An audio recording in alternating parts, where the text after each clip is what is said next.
Madam Speaker, ladies and gentlemen, in a perfect and equal world, the Supreme Court would have full transparency and control over all cases, as well as visibility and involvement in all of these things, and things would be smooth and fine.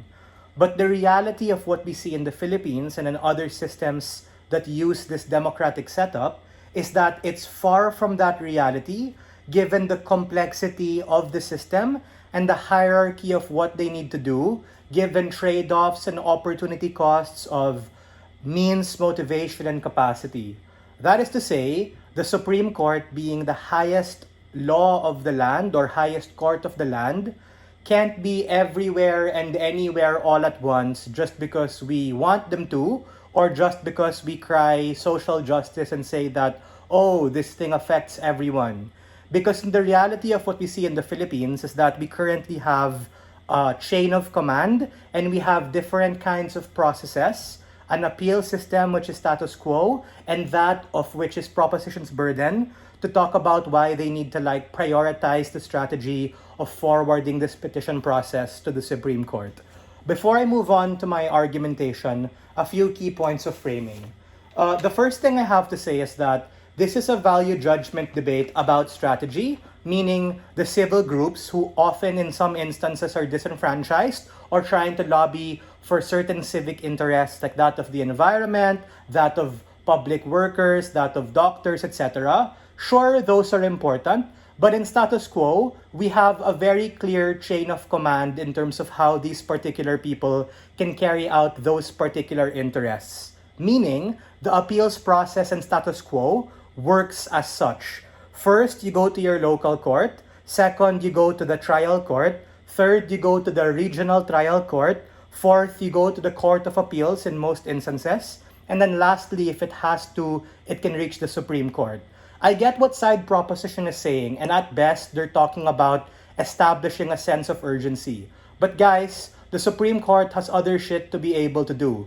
I don't want to make this debate about what minority interest or what civic interest is more important, but as an average reasonable person, I think things like massive graft and corruption, like what we've seen with the flood control projects, or Duterte's EJK and being in The Hague, or even that of the PhilHealth scandal, are all more important and more urgent that the Supreme Court is already dealing with. Meaning, especially in developing nations like in the Philippines and in other systems that use this particular process, Supreme Courts are often overcrowded already and have their hands full and tied with a lot of these things that they already have to do. So, if you send the narrative or the message that, given its value judgment, yo, all of these civic interest groups and all of these things directly have to lobby back to the Supreme Court directly in an attempt to be able to cut through the red tape or bureaucracy, is exactly where you give them a license to be able to veto and reject you. That in itself is a harm that exists on side proposition because you force them to have to choose whether or not this civic group's interest is more important than that of the national government or that of all constituents. But even if, right, I think that when you have multiple civic groups trying to lobby and forward, you run the risk of them having to play favorite, catering to those people they have association with, people who've funded their electoral campaign, or people whose Overton window or ideology aligns with them. Particularly those people who are the heads of the Supreme Court, like the justices, and their staff who are doing research to be able to forward them this information. That risk is something present on their side. But let's talk about the alternative. Why is the status quo appeals process better, even if it takes longer? And I from LO and opening opposition are going to bite that trade-off that sure, it might take longer on our side, but at least we have a more logical progression as opposed to on their side where minamadali mo and you run the risk of that getting rejected.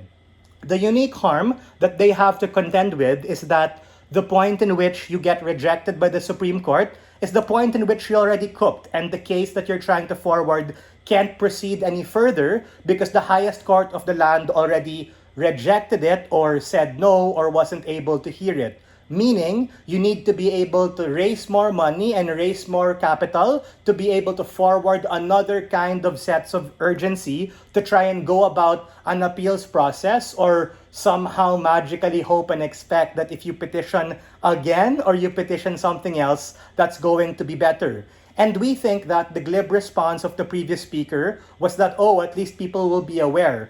But guys, that in and of itself is an illusion of effectiveness which you get on their side. The reality of what happens is that those cases get thrown to the wayside, and you actually give media and other people the capacity to be like, yo, that civil interest group, it might not be that important, no? Because the Supreme Court already said no, or even if they don't say no and they take it up, you don't have a guarantee that those people are even gonna be able to do that faster. But sure, before 6, closing government, go for it. And why these appeals will be effective? Why will they be passed, etc.? Sure, that's a good question. These appeals process are going to be passed and faster because you literally have more courts involved. Like what I said in my pre-oration, you have local courts, you have trial courts, you have regional trial courts, you have the Court of Appeals, and the Supreme Court process. I understand that you have bureaucracy, but at least those cases are still in those courts, and you can actually use the media to be able to pressure these courts to be able to make it faster.